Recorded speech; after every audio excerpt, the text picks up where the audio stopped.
Peace, big love, big blessings, even bigger living, everything that comes with it and everything in between it. You are tuned into Thinking Out Loud with Samuel David. It's just a conversation. If you are new to Thinking Out Loud, it's important that you know Thinking Out Loud is just a space of conversation, empathy, accountability, leveling up where we are in life, reflecting on our past as we look forward to where we're going in the future, as well as letting those on the outside of our world into our world. So without further ado, I got to introduce my special guest. All guests are special, but today I got a special guest. He is a curator of fashion. He is a fashion designer. He is a celebrity fashion designer, celebrity fashion stylist, boutique owner, visionary. Today, I have the great Mark Lozado. What's happening? What's up? What's up? Appreciate you for having me. I appreciate you pulling up, man, on this wonderful Kansas day. Oh, yeah. You feel me? Mark, if you've been tapped into the show or not, I don't know for sure, right? But the first question I start every conversation off with, how is your spirit today? I'm doing good. Woke up great, great vibes. Really like energetic today. I had the I don't know, I woke up wanting to knock out a whole bunch of stuff. So Word. It was a good feeling this morning for sure. Energetic and energy transfer. Yeah. So you normally not waking up energetic? Like, what's your normal vibe? So normally I wake up, I take a shower, brush my teeth, everything, and then I kind of just scope out my orders for the day, kind of planning how I'm gonna knock it out and go about it. But today I woke up and I just knew. I just already had it clear. So it was nice. I knocked out a lot today. So That's fire. We gonna bounce all over the place. Right, just so you know, we just thinking out loud. It's just a legend. What made today special? Like, you just woke up knowing, like, here. I really guess from yesterday. Yesterday was kind of one of those. It was just a crazy day. Everything was kind of just going south, but we fought through it. Day ended great, and the ending transferred over to today. I felt like, you know what I mean. So just, I don't know. Yeah, just carried over, I guess. I like that transfer. Yeah. That's fire. So, Mark, I did a little bit of research. You know what's dope, bro, is I see you all the time. We say what's up in passing. I've never had like just a sit down conversation with you. So I'm super hyped that we vibing today for sure. Yes, sir. You got a great relationship with my wife and my daughter. Mm-hmm. My daughter loves your clothes. Yes, yeah. Like the tapestry, is that how I pronounce it? Yes, sir. The tapestry you put together for her birthday, the scissor joint. Damn, she said, I'm never washing this. Like, she loves it, right? Yeah. And I know you and my wife have vibed from small business markets, it seems like that. And I was like, yo, wife, boo, Fee, what's some questions I should ask Mark? Yeah. Because I need a little bit of insight. She told me you used to hoop? Yeah. I used to hoop. Yeah. So actually that was like my worst sport.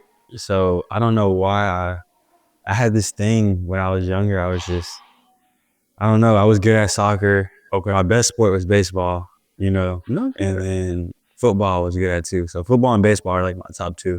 Yeah. But basketball was all right. And I don't know. I just felt like hooping was like calling my name. Like I just needed an improvement in there. So I was just like, all right. Everything else, I was just like, it was kind of too easy. I got bored of it early. I was like, man, like, I don't want to do this. So that's how it was with baseball for real. So that's kind of why I stopped playing baseball. Just got bored because you was just that nice. Yeah, for me, and I'm not capping. I was either hitting a home run or I was just getting out. So it was just that point for me. I was playing like AAA, so I was playing like pretty high up in baseball, like select baseball. So I was on a pretty advanced team and stuff. But yeah, so I quit that and I was just like, man, let me focus on hooping. So I think 8th grade year is really when I locked in on basketball. So I started hooping AAU, out of school ball around that time too. So that's what really kind of picked up my basketball career. Word. Yeah. Hold on, man. That's fire. So are you competitive? Like, are you? Oh yeah. Yeah. For sure. You and wife, you be like going back and forth on like who better at what or not? I mean, sometimes. Yeah. Word. Yeah. So looking at all the sports you were part of, and you're from Houston, right? Yes, sir. Houston, man. So we're gonna go all over the place. Like I said, first question is, what brought you from Houston to Wichita, Kansas? Yeah, so basketball actually brought me from Houston to Kansas, not Wichita specifically. So I went to a small college in Sterling, Kansas, called Sterling College.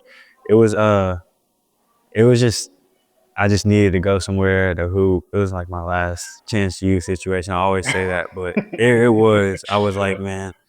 So I ended up going out there hooping and met my girl there. So that's what brought me to Wichita Rhythm. Word. Yeah. And then you create from there. Yeah.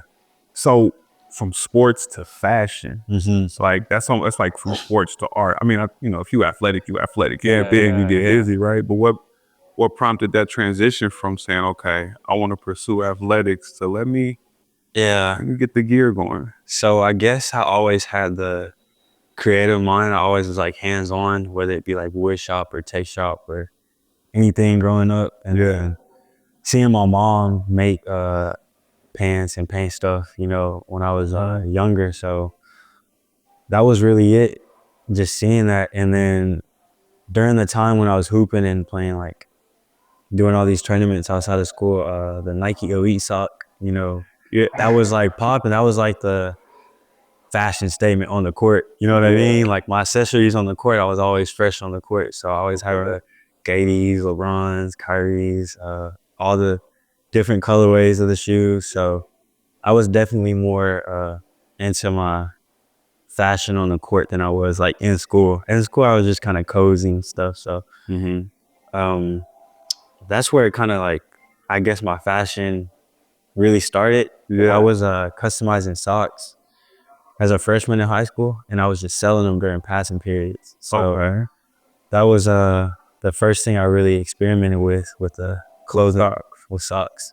Most people start with like t-shirts, shirts, the iron, the screen print. So that's fire. That's fire. Were you designing socks for the squad too, or you was just slinging socks? No, I was just slinging socks. Like I was just dyeing them, tie dyeing them, and then from that, my dad he did tell me, hey, you need to do some t-shirts, but he got me everything to do the t-shirts, and then that's when like really basketball started picking up a lot. So I was like playing varsity ball at school and then doing AAU still. So I had late practices at school and then late practices after school. So I was kind of in a predicament from my sophomore year to senior year. So I kind of laid back a little bit, but freshman year I was on it heavy.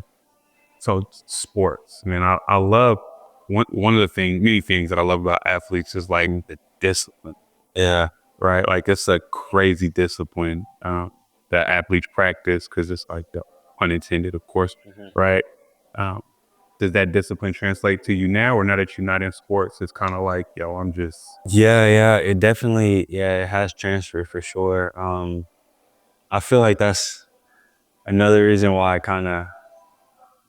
don't know, like I'm really locked in right now on like my business. So with sports and everything, I never really let a loss get to me. Like it would I would be mad, of course, but I always like try to learn like from the loss. You know what I mean? Like I always looked at it as a lesson. So I never really, that's with everything. So I never really get down too much about my losses or L's. That's fine. Because every loss is a lesson. Yeah. If you care to take away something from it, isn't it? Like, and lessons is how we get better and get smarter and turn that shit up to the next level. Yeah, facts. How hard was it for you to give up sports, bro? Yeah, so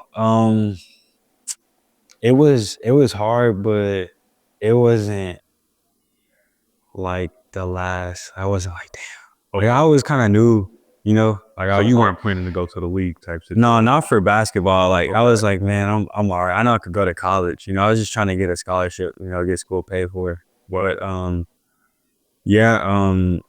wasn't really down on it. I know like baseball, I would have probably went all the way. I always tell everyone's like, why didn't you keep playing baseball? It's just, I don't know. It wasn't for me once I hit a certain age, So it was cool, but I just don't think, I don't know. I would have thrived in it, but it wouldn't have been like my passion, I guess. You got the look of like a really good baseball player. You still be like, yeah. these Hispanic, Puerto Rican. Puerto Rican. Yeah. Same. Even more so, Yeah, right? yeah. Like you really got the okay. Well, your parents, I'm sure, were invested in your sports. Oh yeah, for What were their sure. thoughts when you was like, I'm stepping away from? Yeah, so my mom was pissed. She was mad. She was like, "Oh, I spent all this money on all this baseball bats and catcher gear and all this and that." And I was like, "I don't know." I didn't want to. So um, it transferred over to basketball. So they paid for my trainings, basketball trainings. My teams I went to. Yeah.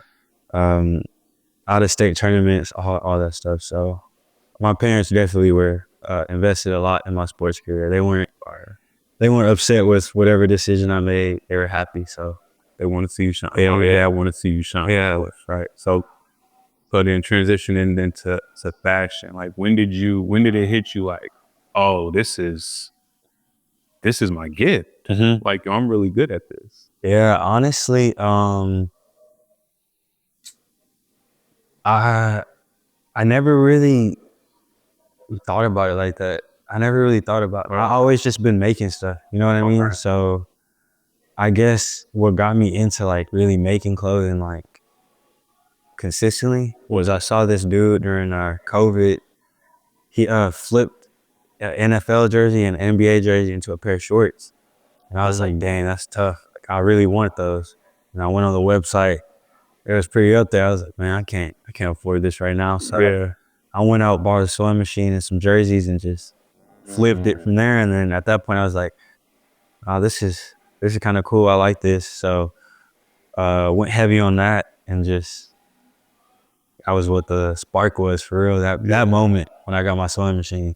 So it's like a moment of resourcefulness. Yeah, I'd call it, right? Like looking at the price tag. But I'm like that with cooking. Yeah. Right. Like I go to a restaurant I really like and I'm like, you know what, I don't want to continue to break bread here. I like what y'all do. How can I make this myself? So that's ill to even recognize like, yo, I could turn this shit up my own and then look at where you at now with it. Yeah. Right. Like is it humbling to know what 4 years? Yeah. Right? You've been putting the gear together and you got many different celebrities that you're getting geared to. And that's like, I told you we're gonna bounce all over the place, right? Like I can imagine it's humbling to know how early you are in your career and your vision and knowing you got so much, you see it, you feel me? And that the big moments now will be small moments later. Is that ill? Yeah, it's crazy. Literally this year has been insane with the milestones I've been hitting. So like Yeah. I've been soaking it in, but I definitely been like, all right, there's more to come for sure. So we're just trying to, like you said, stay humble about everything, stay down. I don't really fanboy that much. You know what I mean? I just it's like, nah, this is dope. I get excited and my vision gets clearer and clearer every time. So every time I hit one of those like crazy accolades, I'm like, all right, yeah, this is a step closer to something way bigger than what I could even expect. 100%. What's been your favorite moment so far in your fashion career? Yeah, probably my first show I did here.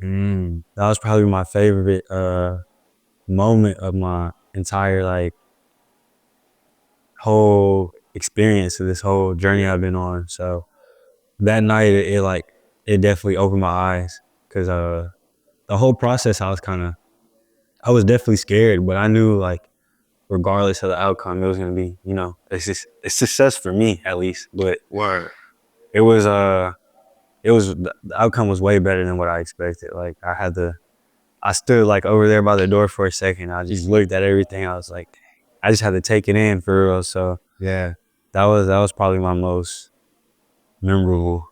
That's right. Knowing you did that. Yeah. So you said you were scared a little bit. Yeah. So I rap, do music, all of that fun stuff. There'll be times when I'm about to get on stage or before a show, I still get nervous. And I'm kind of dope. Oh yeah, right. I still get nervous, but I'm always nervous about the things I have no control over. Yeah. It's not if I'm gonna do my thing. What had you in that space of like, ooh. Yeah. So kind of during the process, it was just getting people in here and like trusting like what I was gonna do, the vision, you know, just because me not being from here, fashion shows not really happening out here.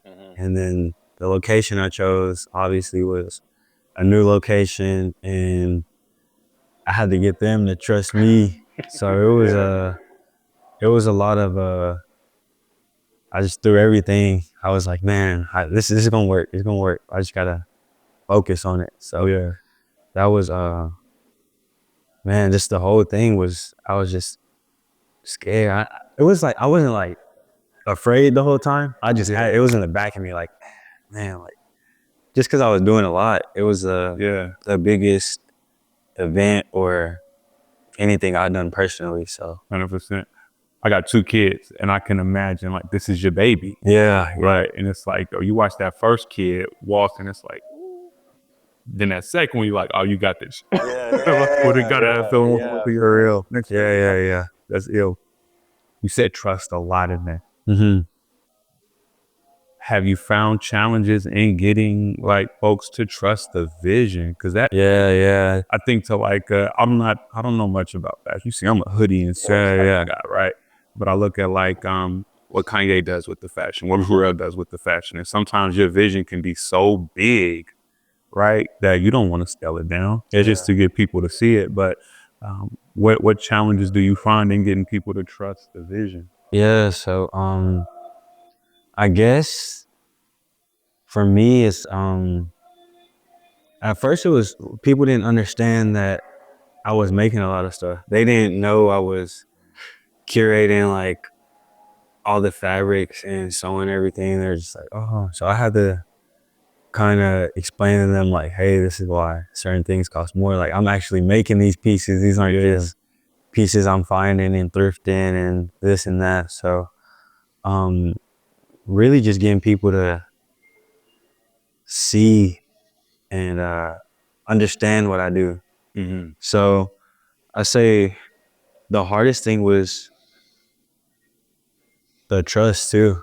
It was like getting the trust. Cause a lot of like I do custom orders, big orders. So just getting people to trust me with like their vision. So I bring a lot of people's visions to life, but you could go to, there's a lot of people in the, I wouldn't say a lot of people, but there's other people, you know, my customers or clients could have went to have what they wanted brought to life. But Yeah. kind of just having that trust with all my customers, you know, and communicating with them, you know, listening to them, what they want, you know, really like hearing them out. So it was just a lot. It wasn't just one thing, you know. It's just like, I don't know. It's a lot that I feel like it's a whole bunch that went into it. Yeah.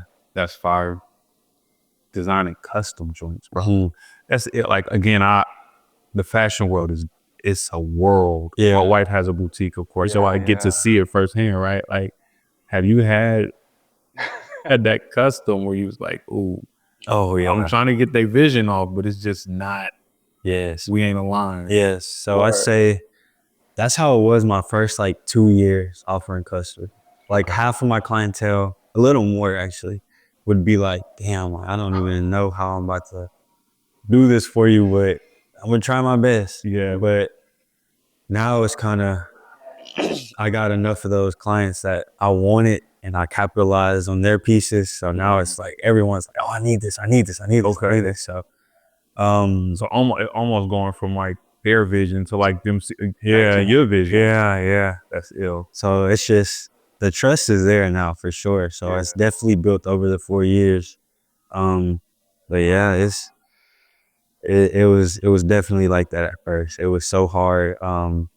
Just because some people like they think they have a clear vision, right, and what they want, but in reality, I'm like, I need to know this, I need to know this, what color, what size, what team, whatever. So a lot of people just come to me, I'm like, hey, do whatever you want. And I'm like, I could do that, but I don't know if you want, I don't know what you want to pair. It's a lot that goes into it, you know, because most of the time when I make something, it's like super unique, you know, it's like specific for like a shoe or outfit or a season or whatever. So Yeah. just trying to get that clear It was pain. It was a pain. I can imagine. All right, we skirting. So Houston, Texas. Yep. I heard you mention you from a place called Guns Point. Right, real. Big now, we're right here, East Point, Texas. Yes, sir. Guns Point. Why is it called Guns Point? Just it was during the time, still is, but like always gang activity. You know, Acres Home is like kind of in that area also, so it's just people were, it was a hood, so Yeah. it was just crazy out there.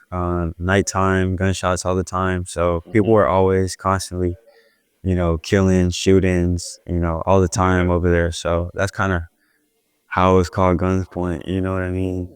So it was going on so much shit, then it became normal. Yeah. It's like, hey, you look it up right now. It's probably some crazy shit that happened out there, but Word. it was, when I was out there, it was definitely, it was wild. I seen a lot of crazy stuff. I heard crazy stuff, like people I grew up, not really grew up with, but I was close to. I kind of seen them, like their path they went down. Like other people I looked up to, like playing sports. They ended up in jail and stuff for like shooting, having guns, all that stuff. So it was crazy. It was crazy. Similar story, right? Similar background. I mean, not Houston, but like here in Wichita, right? I had the luxury and privilege of not going down the same path as a lot of the homies. Yeah. Do you ever look back like, damn, that could have been me? Like, and reflect on the moment that you pivoted? Yeah, for sure. I honestly think about that a lot. Like when the homies call me, like recently, like one of my homeboys got locked up in Houston, and I was supposed to be out there that weekend, and I was like, damn, like, thank God I wasn't out there. It was a blessing I wasn't out there, but it was just crazy. I was like, damn, like it's still, I don't know. I could have so many times. Yeah. Like things happened to me, and I thought I was about to go to jail, and then word, got blessed. So I was like, it's been some times for sure. It's been some time. Yeah. I think everybody has such a unique story, right? That helps the world see who they are, but it also connects us because we all like a degree or two of separation experience wise, and not relation wise, but experience wise, right? So when you think to like, yo, that could have been me. Yeah. Is there a specific moment that you was like this close that you reflect on? Hey, really? And I say that like for me, I had one of my mans just got out like 2 years ago. He's back in. He went in when we was in high school. I'm 37, right? And the day he went in, he had changed my radio, like hooked my radio up for me. And I was probably 5-10 minutes away from being on the bullshit they was on. And I think about that, like, damn, it wasn't me saying, oh, I gotta go. It just so happened it was time for me to bounce, like divine intervention type shit. Yeah. You got any moments where you like, yo? Yeah, for sure. Senior year summer for sure. It was right before I was about to go to college. Me and the homies chilling. I was doing stuff I wasn't supposed to be doing at the time. You know what I mean? And we all got pulled over. It was fresh car, hot box, everything. Everything on me. I was like, man, it was 4 dudes, 2 girls in the truck. White girls at that. So it was definitely one of those times I'm like, man, I'm gone. I was like in my head, like, what we finna do? Cop went back to the car, everybody in there freaking out, like, damn. I'm like, bro, I'm just like, I don't know what I'm about to do. I'm just sitting down like this, trying not to like freak out too much. And then boom, he was like, all right, I gotta go. Word. Yeah. General like the wood. He just had to dip out. He was like, nah, something bigger happening. Y'all got lucky today. I gotta go. So turns out on the news, somebody from our high school had, I think, he got expelled or whatever, and he was in this facility where they send all like the bad, crazy kids. So he ended up shooting his ex-girlfriend in that he was in a high-speed chase on 2 streets down. So officer had to dip. They caught him, all that stuff. So I was like, man, it was just crazy seeing how much crazy stuff was going on. And I had moved out of I wasn't even in the hood anymore. I was in like the suburbs, or like all the white kids. They were privileged, had bread. So I was like, damn, if I really would have got caught up here, I probably would have been in some deep, deep shit for real. So that changed everything for me. Yeah. Had to switch my mindset a lot before I went to college. I wasn't really doing nothing crazy, but I was still doing things I shouldn't have been doing. But Yeah. I mean, that's the illest part, right? Like yeah, I tell the young fellas I work with in schools, like it don't be you sometimes. You can just be that close to the homie and it's a wrap for you. Yeah. So I love those type of moments of reflection because it's like a reminder, like, okay, yeah, I'm walking in purpose. I'm here for a reason. Let me not fumble this. You feel me? Like when you look at creating clothes, because I can imagine it's a love of fashion. But is there like something else that sits on your heart, like being able to create like the fresh for different people? yeah, definitely. Every day I always like wake up and I'm like, and I hear my girl say it, like, I'm so lucky to just be working from home or doing this and doing what I'm doing. And I'm like, no, it's definitely like a blessing, like seeing what I'm capable of, like, bringing to someone through a clothing piece. You know what I mean? Like you were saying, your daughter didn't want to take it off and wash. Like that's like just seeing and hearing like stories like that, from other customers. It's it's it's good. It feels good. You know what I mean? That kind of what it keeps me going. So Yeah, that's fire. All right, we're gonna keep bouncing. We're gonna keep bouncing. So, fashion shows. We in the Midwest. Um, Midwest fashion might not be the fresh shine. Yeah, you feel me? Like, how do you feel like as a curator of the culture? Like, you're really kind of changing the game right here in your new home. It ain't even the crib for you. It's home now. yeah, Right. But is there a sense of pride you get in like knowing like, yo, I'm helping create culture yeah, in yeah. a small big city? Yeah, no, it's dope. The amount of like who the brand's for, the youth. I created Young Bag Getters, so Yeah. a lot of the youth are now like, man, like yesterday or Saturday, I was at the Korean barbecue joint eating, and I had a couple kids come up to me like, "Hey, you're YBG, make clothes," and was taking pictures with me in the restaurant. And I was like, "Damn, like this just becoming something bigger than what I even think it is." So, it's insane. It's insane. Yeah, So you got the young bag getters coming to holla at the young bag getters. So pretty soon, like you're gonna be like the OG bag. yeah, I'm gonna be like the OG and calling me aunt. Like it's crazy. So it's cool. Fire. And then today too, I had another kid come to the store asking for me, before the podcast, and I was like, man, this is cool. This is like the community is like seeing me as like someone to I'm able to do it. They feel like they could be able to do it now too. So that's exactly what why I'm doing it, because it's hard, but anybody could do it. You just gotta really go in on it. Hundred percent. You can't give up. It's not for everybody, but if you think you got it, most of the time you got it. You got to tap into different part of your soul, for real. Yeah, you gotta For real. real talk. Yeah. So when you holla at the young bag getters, like what's some of the advice or game you give them? Yeah, I just tell them. So most of the time they're all asking about like the clothing brand and how to start a clothing brand. And I just say, just start. Like, you just got to start a brand. Like in high school, YBG was all throughout. That was like junior years when YBG like was like officially like established. Me and the homies were like, all right, YBG, and it all happened from. So it's like a squad crew. Okay, I'm tracking. It all happened from me. I had literally grabbed a grocery bag after basketball practice, right, and threw it on my head and just started freestyling. Boy, it was just crazy. They're like, people were calling me Young Baggy and all this and that. And it was crazy. I was like viral in school for like that. So like all the teachers in class, I used to play that for them. Yeah. Class teachers. It was funny. So You had a Houston flow? no, I was just Okay. free. I don't know. I wasn't no flow. I was just freestyling. Okay. Going Okay. in. And it was kind of like a goofy, but I was like eating it too at the same time. Um, so that's where it started. And I was like, man, I think I could like do something with this for real. So Word. I was like, when I was sewing and stuff, everyone was like, man, you need to go out and start selling this stuff. And I was like, all right, I gotta start a brand. Like I need a name. I was Yeah. YBG. I'm gonna just use what I know.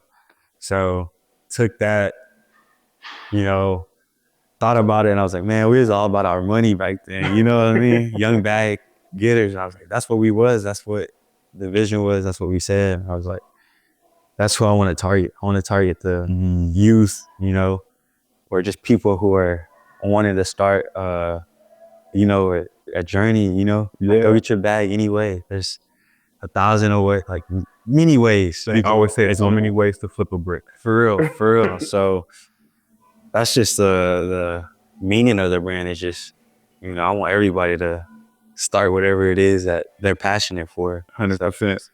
Young bag getters. All right, so young bag getters. So the as you speaking about it and kind of hearing like the way your school, the folks was believing in it, the way you get folks to believe in the vision and see the vision. Do you ever feel like, yo, my vision is too big now, I gotta scale it down? Or are you comfortable like living in the ginormous? Yeah. So there's certain points and certain things where I feel like I do get off track with my visions, and then I'm like, nah, this isn't realistic. But I try to, as long as it like aligns with like what I see for me in the future, then I'm like, all right, I gotta do it. If there's no like, if there's nothing stopping me from doing it, or if there is something stopping me from doing it, I'm gonna figure out what it is and how can I do it. You know, because that's most of the time that's what it is. People have like a roadblock in front of them, and they're afraid to just get through that roadblock. Like most of the time, that's all that's stopping you. You know, once you get past it and see some kind of success or some kind of like something's gonna hit. You know, Tangible. yeah. In coaching, I think like, what's your goal? What do you need to do to get your goal? What's stopping you? How bad do you want your goal? Okay, now what's stopping you? Right? Like, so we put our own mental roadblocks in place, and then you look up and it's like, damn, I'm tripping. Yeah. Right? So you said a little bit about unrealistic. What's the most unrealistic, because affirmation is key. What's the most unrealistic goal or vision that you have for YBG that you said, Yeah, so it was. and if you don't want to put it to like the world, Yeah. steal it. No, I'm playing. No, it was when I had my first, like, I thought I could have stores, like multiple stores here in Wichita. You know, I was like, oh, maybe I could do this. I mean, it's still not like unrealistic, but for me, what I wanted to do is like too time consuming. You know, I'd have to put too much into my businesses here in Wichita. When I mean, I love Wichita, but I gotta grow too. You know, I wanna get my online store jumping. I wanna get my clientele outside of Wichita, like up there. I wanna get into different stores outside of Wichita. You know, more sneaker boutiques, more clothing boutiques, more of those high-end showrooms. You know, so like my vision definitely changed too, like this year. And after seeing the show, like I was like, oh no, this is how this is something for real. So that's been the only, I say, the biggest, like, crazy everything. I mean, all my other goals I thought were unrealistic. I mean, I'm already doing it. So hitting them joints, no yeah. baseball. So I say when I first got in my store, it was, I said probably like a year prior to get in that store downtown, I was like, I was doing the Bringing It Black market in that store. And I told my girl, I said, this is gonna be my store one day. I said that, and she was like, you're crazy. Like, how is this even gonna be your store? And less than a year later, I believe that's my store. Like, I'm in there now. So Come on. that was probably the goal at the time. I'd say was unrealistic, but it wasn't like I made it happen. Like somehow it all aligned come on. And I was like, damn, like, yeah. So it's It's a word in there, Mark. yeah. Like it's a word in that, like, because I remember that market, Uh-huh. right? And then I don't know, Felicia was telling me you was over at Revolution for like a hot second. Uh-huh. And then she's like, Marcus, now YBG's at the same spot. We had that market and it's a shoe boutique in there as well. And I was like, bro, taking off. Yeah. Like just knowing, and then the ill thing, I always think about like I call it the Black Renaissance here. Mhm. Right? Like you see the arts growing in such a major way. You see so many different athletes getting looks from high school to college to pros, right? You see the business world, the entrepreneurs taking off, the politicals, but there's so much culture in all facets of Wichita now that is just, like I said, in my 37 years, just the first time I've seen it blowing like this. Mhm. So it's ill to know that with the fashion piece, I'm sure it's easy to get like one of these NFL athletes from the town cracking with the gear, right? Get some of the WSU athletes cracking with the gear. It's like it's a big old ecosystem. Yeah, yeah.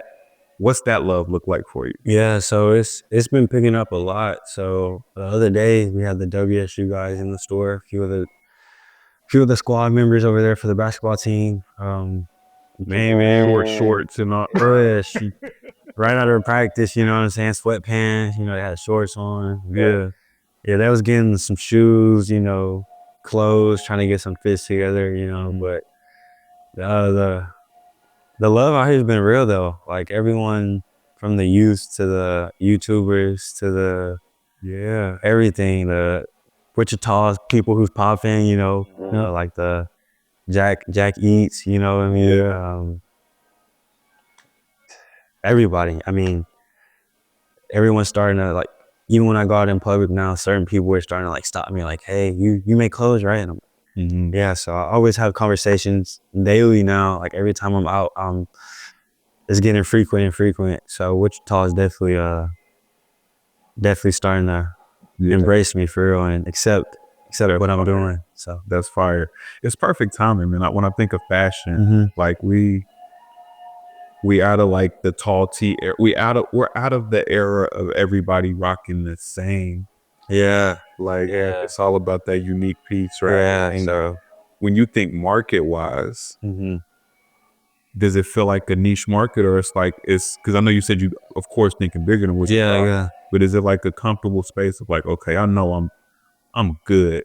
We good here as I continue to build outside of here. Yeah, so yeah, I do, because it's weird. Like the whole branding thing, like you could have the same thing as another clothing brand. You know what I mean? Like Nike and Under Armour basically have the same products. It's just a different logo. Yeah. You know, so it's just really how you communicate and embrace your following and crowd, you know, and how loyal and like how you interact with them. So I feel like that's really the main, you know, thing about it. You could be in the oversaturated field, but if your customers are biting on what you're doing and you got the same thing, I mean, you're doing something right when it's, you know, when it comes to the visuals, you know, the vibe, the feel that they want, everything. Like it's more than just clothing, you know what I mean? It's like the lifestyle, I guess, that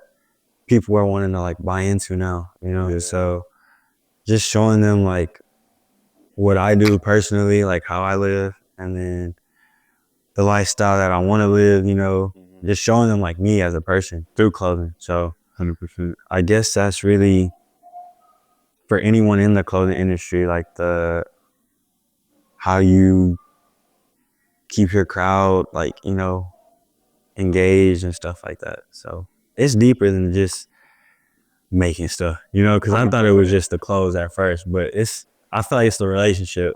That's the like music artists, like if they make clothes, the clothes might be trash, but their supporters still don't buy it. Yeah. So it's crazy. Like I was watching a video today, this dude was talking about his style. He was like, oh, I'm in cowboy boots, like nobody would ever buy this. And then this dude was like, no, like people would buy that, you know, like that's a whole different niche. You know, you got your own people that support, follow you, you know. 100%.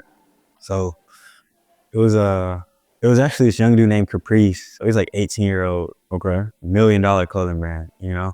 Mm-hmm. And it's just the e-commerce, you know, spaces where he was saying like it's no real like it's just how you structure it, you know? That's the cowboy boots thing is ill because I don't know if you've been to Wichita Art Museum Mm-hmm. and seen Robert Peterson's exhibit. Bro's moving in like cowboy boots straight from Tulsa, Oklahoma, like that type of energy. So it's like there's something for everybody Yeah. if you go find your thing Mhm. and you got folks engaged in it, which makes me think about like it's a thing I hate personally, right? As a creator, as a creative, it's having to also be a content creator. Yeah. Non-freaking stop. Like, does that drive you nuts, or are you comfortable like constantly creating content while also creating your art, essentially? Yeah, it definitely drives me crazy, but you know, my girl, she does all my content, edits my videos, so that's been a huge blessing for me for real. Having her, you know, on my side and helping me out a lot. So Yeah, it's been definitely been easier, you know. It hasn't been as stressful as it could be, for but sure. it's definitely time consuming for sure. There's times where I'm just wanting to sew and not record, but I'm like, I gotta record this so people can see what I do. So Yeah, it definitely translate into sales. So it helps. So without the social media, I feel like, you know, it wouldn't be where it is today. But yeah. you know, I'm thankful for it helping, you know. That's like if a tree fall in the forest. Do anybody really like a new accord? So you got ill timber. No, that's ill, man. So I've been married 14 years. Mhm. You're not married. No, No, no. you got a solid partner by your side. Yeah. How dope is that, bro? Like having somebody that sees the vision, believes in the vision, and gives you space. Because creators, we weird as shit. And always we weird. Like Yeah. Every day is something different. I'm different, bro. Our minds, I'm different. But how ill is that to have like a partner that holds you down and sees the vision? No, it's crazy. It's unreal. Like it's almost like having that extra push you need. You know what I mean? Mm-hmm. Like a lot of people who do it on their own, you know, they have those times where they get down and like they just need someone to like talk to and like, hey, so she was actually the one who got me to doing markets. You know, I was just making clothes, posting it on Depop and making online sales. What's Depop? It's basically like a resale website. So you just go on there and resell, post pictures, stuff like that. So it's like online thrifting, I guess you could say. Okay. Because wifey does D-Stash, where it's like different boutique sharing different. Yeah. So I hadn't heard of. Yeah, basically that's where I started out. So she kind of convinced me to upscale, like, hey, you need to just go out here and do this market. And she signed me up for my first market, the Cars for Charity, and I was like, all right. So we went out, got everything I needed, and then went in there and did decent for my first market with stuff I made. I was like, damn.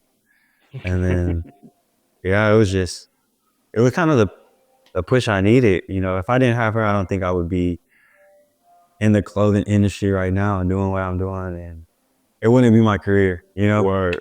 I was a hustler, so however money was coming in, I was Get it gonna get it. So for sure. when I saw like, hey, I can make money from clothing, hey, this kind of like when I was making money back in high school with just clothing. So I'm cool, I could do this. So Yeah. just figuring that out and switching the process up. But yeah, I was she it's nice having somebody on your side, isn't it? Oh, I agree. I just had I like your brother say that out loud. Yeah, You know what I'm yeah. saying? Because you know we gotta have we gotta share our soft sides. Yeah, for real. But man, you said hustle mentality Mm-hmm. as a creator. Like, what are some things that you don't got to tell me what you hustle? Like, we on camera. But all jokes aside, like, what are some hustling principles that have translated into this world for you? Yeah, so just talking to everyone who comes about like with questions. Anybody who had a question, I would just like talk to them, have a conversation with them. You know, let them get to know me.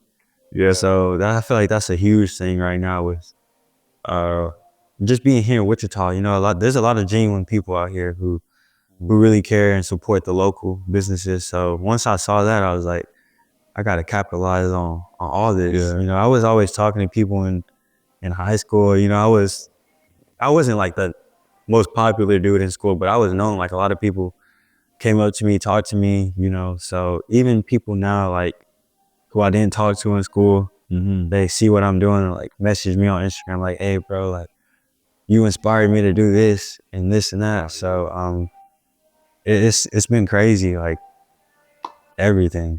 Yeah. Yeah. That's ill. So seeing people from school letting you know how much you inspire them, knowing the young bag getters Yeah. are inspired by you. Do you feel a responsibility in that to like that an extra push for you, or is it kind of like, okay, I hear y'all, but I can't get caught up in it? Yeah. So it is a definite a push for me because it's like when I do get down, sometimes I'm like, man, I mean, dang. I'm like, all right, I got these people who believe in me.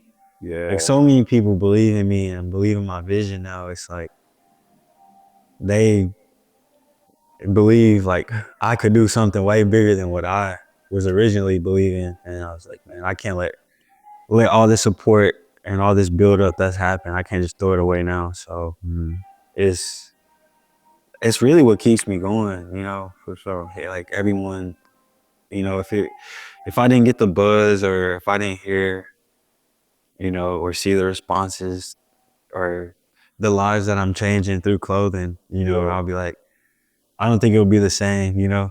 It would be cool, yeah, I'm selling clothes and making money, but like seeing the actual like impact I have on some of these kids' lives, like how happy they are just to have a conversation with me. I'm like, it's crazy. It's like I'm a superhero to them. So they get like excited, like man, I'm not even to where I want to be yet. So But they see it. that they see They it, see the yeah, Ooh, that's ill. You talked about that superhero piece, man, and you mentioned your pops a little bit earlier. yeah, I yeah. grew up with pop.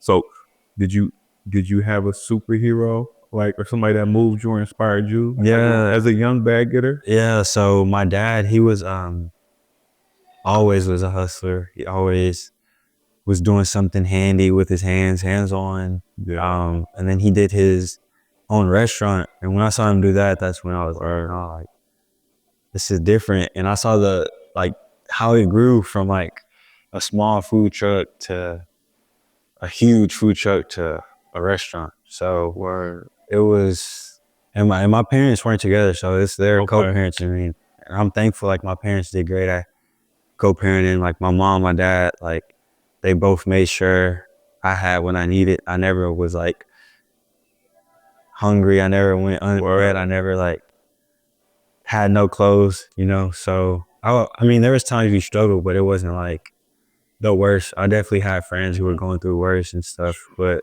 Yeah. it was just a blessing to have two parents that really cared and supported me with anything I did and everything. So Yeah. yeah, my pops, he was like like I guess I looked up to what he did and everything, seeing how he grew and all the people who supported him and still like call him and support him like, hey, this is the best seafood I ever had. Like I need you to come back out here and do this. So um just seeing and being a part of it, you know, I was a part of like that process, like of him just cooking stuff at home and then catering to people to the small little trailer that hooked up to the back of the truck to a big trailer that hooked up to the back of the truck and being in there cooking, making orders. So that was like I literally watched the business grow from small to even bigger. And then I was like, man, I knew I wanted to be like an entrepreneur. Yeah. I just didn't know what field I would be like, you know, because I wanted to cut hair. I was cutting hair in college at one point. So I was cutting hair and I was like, man, maybe I could do a barbering. And like, it was lucrative at the time. It still is now. Like, Yeah. I pay like $100 a cut damn near now. So it's crazy. So it's, I was like, maybe I could be a barber. So I was cutting hair and then I came across that video and It changed. was everything. And then I was like, everything just started falling in place. And I was like, all right, I gotta take what I seen growing up and bring it to this industry, and use everything that my customer service skills of my dad to building up clientele and everything from being in school and stuff to just putting them together. And I was like, nah, I see it. I know what to do. I just gotta do it. So that's my pops was I guess I looked up to him for sure. Yeah. And my grandfather, he had his own like bakery in New Orleans. So So this is in your blood. but it's like my blood, we all like he did remodeling too for houses. So we all like had a time point where we're all running our own businesses, like doing something business-wise, small business-wise with my family. Yeah, everyone, whether it be the males, the females, out of state, like it was always something. That's fire. Yeah. That's fire as hell, Mark. So when you think to like 5 years ago, well, I mean, not say 5 years ago because you just started YBG. 10 years ago, what would you tell a young Mark? Yeah, I would tell myself just to really focus on my mindset and my worth ethic. Because when I was younger, I was kind of cocky and hard headed at times and with certain things I did. So there'd be some times that practice I'd be like, man, I don't need to be doing like, why you got me over here with these dudes? Like, so I'm better than all of you. yeah, like it was just things like that. Growing up, being young, hearing people, tell me things, seeing things. I was like, man. So I would it's just focusing really on capitalizing really on all those opportunities I had too. Because growing up, I feel like I had a lot of opportunities. I just didn't know how big they were. Were you too good? That's the thing, right? Like you could be so good that you almost believe the hype and it stifles your growth because you so stuck right now. Yeah, I say for baseball, it was a point where it was like that. I was just so tired of it. I would go to practice, and it was a lot on me because I was playing baseball on top of basketball. I was doing all kinds of sports. It wasn't just one sport for me. So, I was just, it wasn't fun anymore, Yeah. Like I was getting recruited by teams like older, like they wanted me to play up. I was already playing a year up, I think, and I was just like, I don't want to. Like it's just, I didn't have a passion for it as I did other things, So Yeah. I did feel like I was in the point where I was like,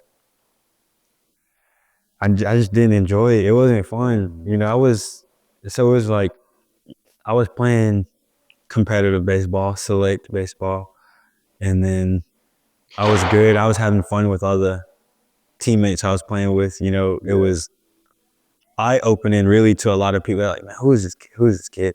Word. And then all these coaches kept coming to my games and like, hey, we need this kid on our team. So I just kept declining everything. And then I was like, man, I told my mom I want to try it out. So Yeah. it was this team called the A's. They needed a catcher. I never played catcher. I think I played one game of catcher. Okay. But I never played catcher like prior to going to the tryout. She was like, there's this team who wanted you. They only have catcher available. And I was like, fuck it, I'll go. So I went. The coach asked me if I ever played catcher. And I was like, straight over. I was like, nah, I never.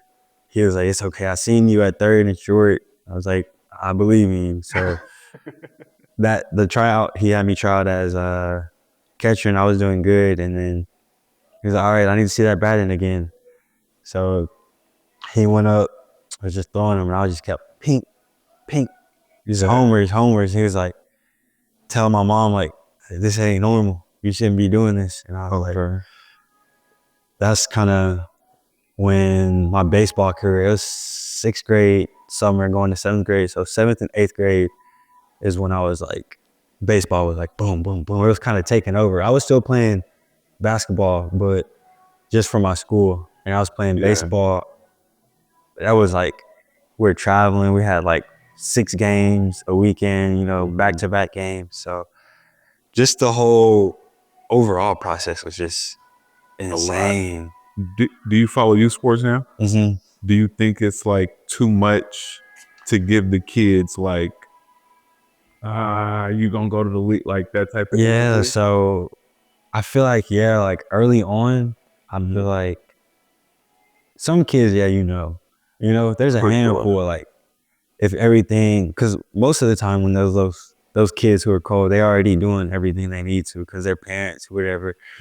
But I think certain kids early on hearing that, you know, being like from the hood or whatever, that might get to their head real quick and mess everything up. Because you probably know a lot of people. I know a lot of people who I know could have been in the league doing crazy things in the league, but just kind of how they were as a person just 100%. stop everything for them. 100%. So That's real. Ooh, bars. Okay, we're gonna wrap it up in a little bit. I got a couple more questions. Another one I have to ask is, and this isn't just for YBG Studio, this is for Mark, right? Like when you look to your vision 5-10 years from now, like where do you see yourself? And like I said earlier, I believe affirmation is key, right? Like, what do you see for you? So me, I just see myself overlooking like what I created, you know, like just really embracing it and, you know, explaining, you know, to everyone like what it was, like what the vision started as to what it became, you know, like just the process and everything. I want to really,